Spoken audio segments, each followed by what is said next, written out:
The Law of One, Book 1. An Ancient Astronaut Speaks.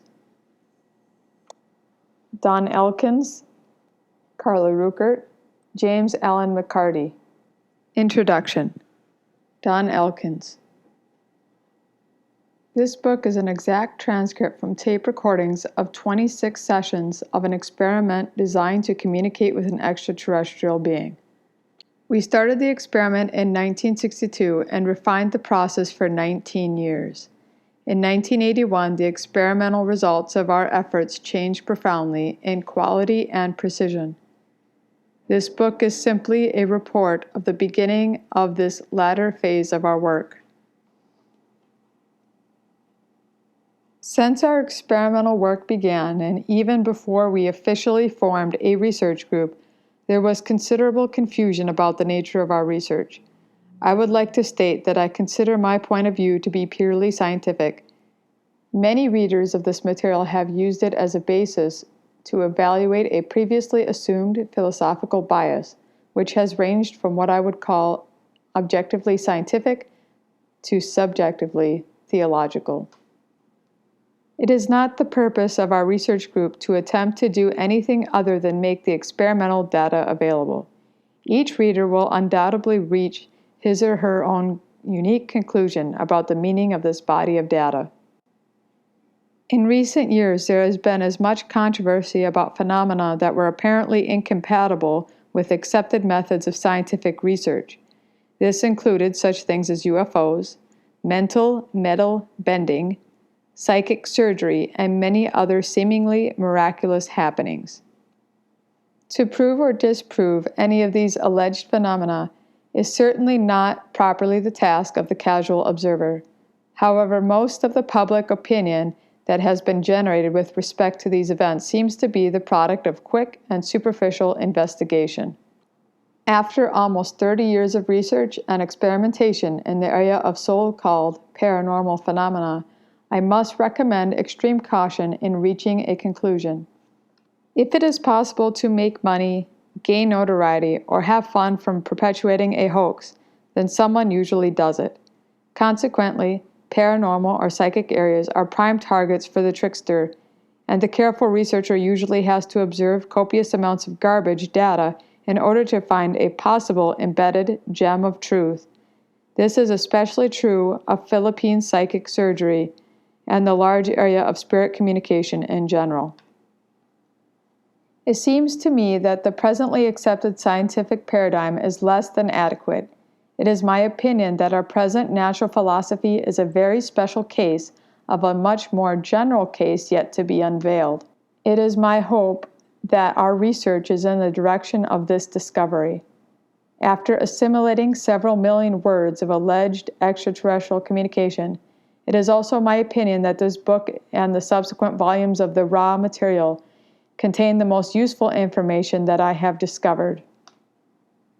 As a result of all this delving into the rather confusing subject of UFOlogy and parapsychology, I, of course, have formed my current opinion of how things really are.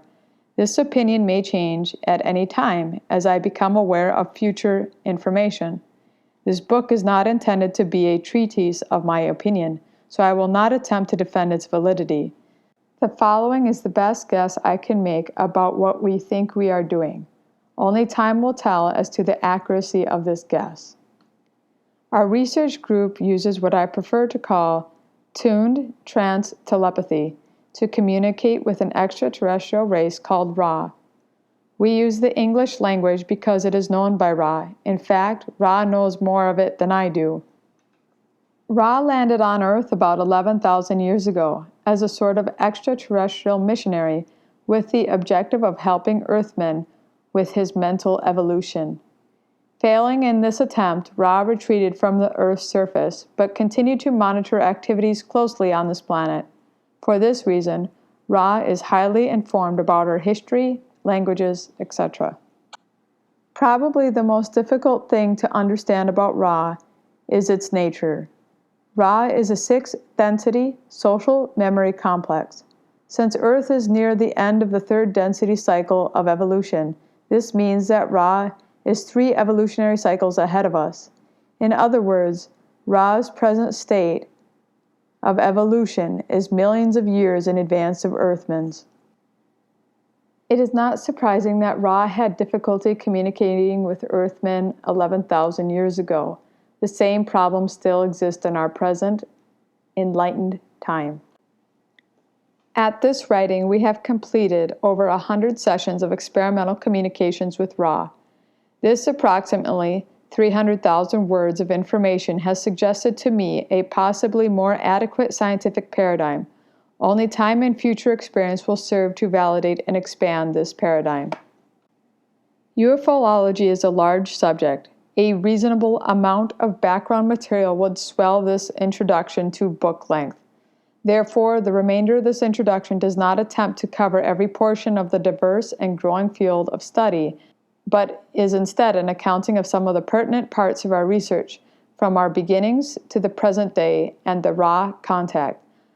I asked my longtime research associate, Carla L. Ruckert, to tell our story. I first met Don Elkins in 1962. To me, he was a fascinating character, an unusual combination of a college professor and psychic researcher. He had done well over 200 hypnotic age regressions, probing past the birth experience and investigating the possibility that reincarnation might not just be possible, but the way things really are. In 1962, I joined an experiment that Don had created in order to test a hypothesis that he had developed with the help of Harold Price, an engineer for Ford Motor Company. Price had acquainted Don with some information that Don found quite interesting. Its source was allegedly extraterrestrial. Its content was largely metaphysical and seemed to be in line with all that Don had learned up until that point. Within this material, instructions were given for creating the means whereby to generate further material from this same source without the necessity of actual physical contact with extraterrestrials. Don's hypothesis was that this phenomenon might be reproducible, so he invited a dozen of his engineering students to join in an experiment with the objective of achieving some sort of telepathic contact with a source similar to that of the Detroit groups. I was the 13th member, having become interested in the project through a friend of mine. In those early days of contact attempts, with Don attempting strenuously to keep the situation controlled, months went by with what seemed to be remarkable but puzzling results.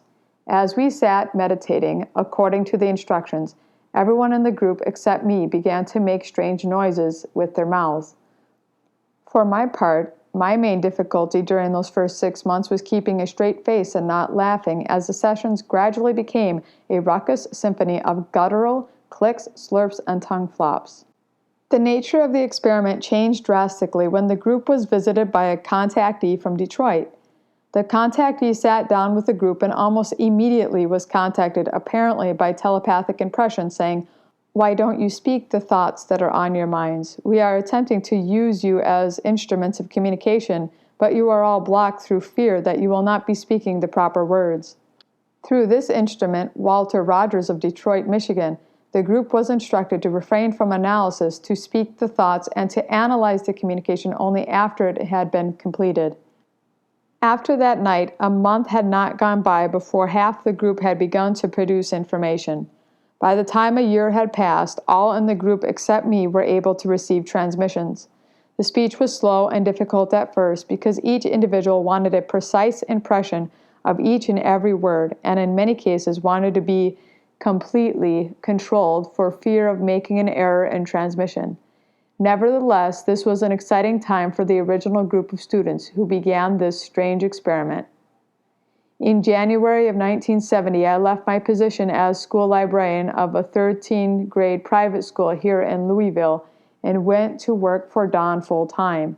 By this time, he was convinced that the great mystery of being could be investigated by research into techniques for contacting extraterrestrial intelligences and was determined to intensify his efforts in this area. During this period, Don worked on many peripheral areas of UFO research, always trying to put the puzzle pieces together. One of the great puzzle pieces for us was the question of how UFOs could materialize and dematerialize. The phenomenon seemed to posit a physics that we had not yet grasped, and being able to use the physics. Don had gone to many seances by himself before I joined him in his research, and had very systematically crossed each name off his list. He was looking for a materialization manifestation, not one that could prove to anyone else, but one that he himself could believe. It was his feeling that the materializations that seances manifest were perhaps of the same or similar nature as the materializations of UFOs. Therefore, his reasoning went, viewing personally the mechanism of a materialization and a dematerialization in a seance would enable him to hypothesize more accurately concerning UFOs. In 1971, after I had been on several fruitless materialization medium searches with Don, we went to a seance held by Reverend James Tingley of Toledo, a minister of the Spiritualist Church. We went to see Reverend Tingley's demonstrations 4 times. Before the first time, Don had casually examined Reverend Tingley's modest meeting place inside and out. It was built of concrete blocks like a garage. There were no gadgets either inside or outside the building. I did not know that Don was doing this. I merely sat and waited for the demonstration to begin. This last point is an important one when talking about psychic research of any kind. Don had always said that one of my assets as a research associate is my great gullibility. Almost anyone can play a joke on me because I do not catch on quickly. I have a way of taking things at face value and only afterwards analyzing what has occurred. This gullibility is a vital factor in obtaining good results in paranormal research. A desire for proof will inevitably lead to null results and voided experiments.